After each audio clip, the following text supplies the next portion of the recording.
আমরা আজকে দুপুরবেলা চলে এসেছি মাঠ ক্ষেতের মধ্যে। এগুলো হচ্ছে গাঁদা ফুল, আর এই যে দু সাইডে ফুল গাছ দেখুন কত সুন্দর লাগছে। আর সাথে নিয়ে এসেছি কামরাঙা, এইগুলো দেখুন এতগুলো কামরাঙা নিয়ে এসেছি। এগুলো মাখা করার জন্য মাখাটা শুরু করা যাক। তো এই যে এখানে কামরাঙাগুলো নিয়ে নিয়েছি, আর আমরা ভুলবশত আসার সময় ছুরিটাই আনতেই ভুলে গিয়েছি। তো আমরা নর্মাল মশলা বানাবো, মশলা বানিয়ে তারপরে এই কামরাঙাগুলো খাবো। তো চলুন আগে মশলাটা বানিয়ে নিই। তো মশলাটার জন্য প্রথমে এখানে আমি দিয়ে দিচ্ছি লবণ, তারপরে দিয়ে দিচ্ছি জিরার মরিচের গুঁড়ো, এবারে দিয়ে দিচ্ছি লঙ্কার গুঁড়া, দিয়ে দিচ্ছি চিনি, তারপরে দিয়ে দিচ্ছি এখানে সরিষার তেল। এগুলো এখন সবগুলো মিক্স করে নিচ্ছি। তো এই যে এখানে কামরাঙাটার জন্য মশলাটা একদম বানিয়ে নিয়েছি পুরো। আর দেখুন দেখতে কত সুন্দর লাগছে। তো আমার তো এখন মনে হচ্ছে ছুরিটা নাই নাই ভালো হয়েছে।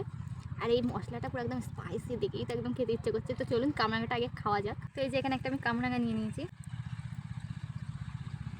এখানে আমার পুরো মাখাটা তৈরি, আর এই যে স্পাইসি যে গ্রেভিটা মানে বানিয়েছি মশলাটা, এটা দিয়েই কামরাঙাগুলো খাওয়া হবে। তো চলুন আগে খেয়ে নিই, আমার তো তর্স হয়েছে না।